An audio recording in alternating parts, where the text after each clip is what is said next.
Alright, y'all, it's your boy, Trey. I got the real LA Capone RondoNumbaNine story documentary, man. This by Publish X, so go check out, subscribe to his YouTube channel, man. He making content every day, bro. He's definitely a GOAT, man. But y'all know I'm from Chicago. I grew up in like the south side of Chicago, actually in this area. I live by Washington Park in Chicago. If you're from Chicago, you should know where that's at, definitely. But yeah, man, we finna check this out, see what's up with it, man. Hit that like and sub button, join the fam. Let me know if y'all want me to react to more videos like this. Let's get into it. All right, let's get into this.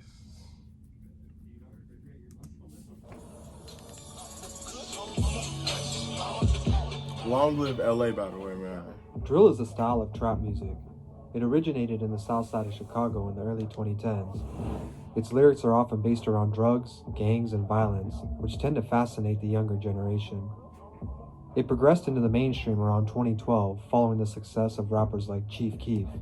But there have been multiple other artists who had the potential to be superstars too, who never made it out of the south side. Fact. Two of those artists were LA Capone and RondoNumbaNine. That's dope. LA and Rondo, man. Remember that shit, man. LA and Rondo, man. I'm with the gang and you can't hang us, they don't fuck around. They tryna stop these niggas flexing, they ain't from my town. I'm from that club boy, it don't cost to lay a nigga down. Stay out LA, we do our thing and they don't make a sound. I'm with the gang and you can't hang us, we don't fuck around. They tryna stop these niggas flexing, they ain't from my town. I'm from that club boy, it don't cost to lay a OTF 600.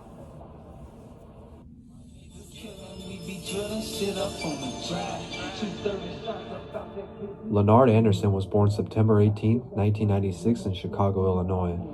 His parents separated when he was very young, so he spent his childhood with his mother. Y'all know, like, LA is like a nickname. He put his, like, the first letter of his first name and the last letter of his last name. I mean, the first letter of his last name together, LA. And sisters. Because he was the only boy in the home, he had a special place there. His mother states when he was young, he and she both knew he would grow up to be something great. He was an honor roll student in school and was known for being one of the funniest kids in class. He got interested in rap music at a young age, and because he was book smart, it helped him develop wordplay. If he wasn't at school, playing football, or hanging out with girls, he was rapping. Although he had been freestyling for years, as early as age 14, he began taking it seriously. Remember days in the house. Okay. We would study flipping trade fads of the loud. Now we keep smoking. He came up with the name LA Capone. LA was a play on words for his initials, Leonard Anderson, and Capone came from the famous Chicago gangster, Al Capone. As he grew older, the outside world became more accessible, and the streets of Southside Chicago welcomed him. He would join the Black Disciples, and more specifically started repping 600, or D-Block. 600 was a group from 60th and King Drive, just blocks away from O-Block, and in their prime was one of the most dangerous and talked about sets. But with this kind of reputation, it's no secret that they had ops, and they were at war with multiple other gangs. Around this time, LA would become close with another Black Disciple from 600, Clint Macy, or RondoNumbaNine. Number 9, living life of a famous person. Getting money every day, it got my fingers hurt. I be going in on beats, shooting, call it murder. Getting money 24, I can't stop working. I'm a real nigga. Little is known about Clint's childhood or family growing up, but what we do know is he too was born and raised in the South Side. By age 14, Rondo was already making a name for himself in the streets and picked up rapping. To paint the picture at the time, Chicago has just gained the nickname Chirac, which was a comparison to the deaths in Iraq. Drill music is becoming popularized throughout the entire US, and Chicago rappers were on top. Chief Keef, Glow Gang, Lil Bibby, G Herbo, and Lil Durk are all gaining popularity, and fast. Because the 600 boys in O-Block were already clicked up, this gave LA and Rondo an opportunity to join forces with Lil Durk and his crew OTF, since they were already friends. Although they now had a vision and were ready to pursue it, life in the streets were still dangerous. This proved to be true on September 29, 2012, when LA Capone was shot multiple times, but he survived the attempted attack. Yeah, it was September 29, 2012, he got shot the first time. Rondo would be the first one to get noticed by his music. His first mixtape, Rondo Lane, dropped in late 2012, and was better than most rappers' third or fourth tapes. With beats from Lex Luger, Young Chop, and DJ Ken, the quality was top-notch. For real. He was only 15 when this dropped, but because he was rapping about things he actually lived through, this was arguably one of the most honest and real rap releases that ever hit the internet. The tape was well received by the streets of Chicago and made Rondo's career something to look out for. LA Capone would also make his debut in rap with the feature on this tape.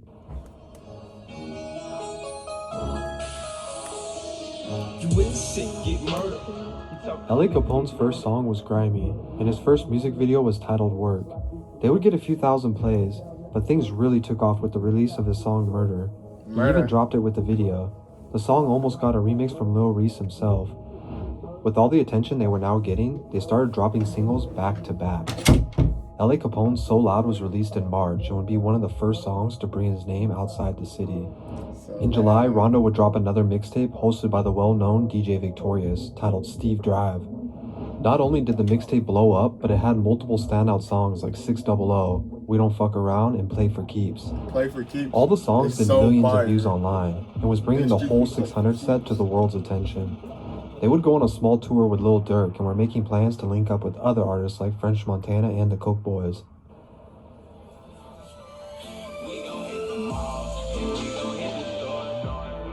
Although LA hadn't dropped a mixtape yet, some of his singles were getting tens of millions of views. LA started to take a more melodic approach when recording, and because of it, his music was standing out, even compared to the people around him. His fan base was growing faster than ever. With all these new fans, he knew it was time to start working on a full-length mixtape. His uncle would introduce him to a local studio so he could start working on it, and he helped cover the cost of recordings. In September of 2013, he celebrated his 17th birthday, but just a week later, his uncle dropped him at the studio to finish a track he was working on.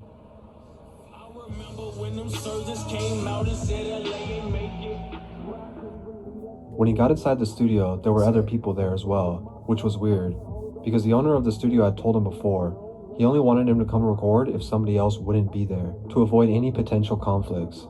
But this time he invited him over knowing people were there. LA recorded his last verse before leaving the studio around 6:30 in the afternoon. As he was walking through an alley near 70th and Stony Island, 4 shots rang out and he was hit in his right thigh and lower back. He tried to run but ended up collapsing. An ambulance rushed him to Northwestern Hospital, where doctors attempted to operate on him. While he was still conscious, his last words were, "I don't think I'm gonna make it. Tell my mom and them I love them." He would pass away later that night. Word on the street spread so fast that by the end of the night, the 600 boys already knew 95% of the story and who might have been behind this. Rondo continued to drop music and grow in popularity all through 2013.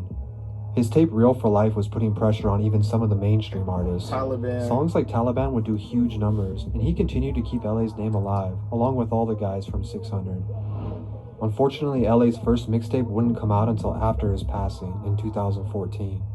Separate Myself was an 18-track tape with old and new music that really showcased how versatile he was. Had he not been gunned down, this tape undoubtedly proved he would have been one of Chicago's next superstars. Rondo would still be in the streets heavy even though his music was spreading across the US. He was even catching the attention of the feds after posting a picture on Instagram with a rocket launcher, proving there was no cap in his raps. Going into 2014, Rondo would drop his highly anticipated Real for Life Part 2. At this point he was looking unstoppable, but just 2 days after this dropped, everything would change once again.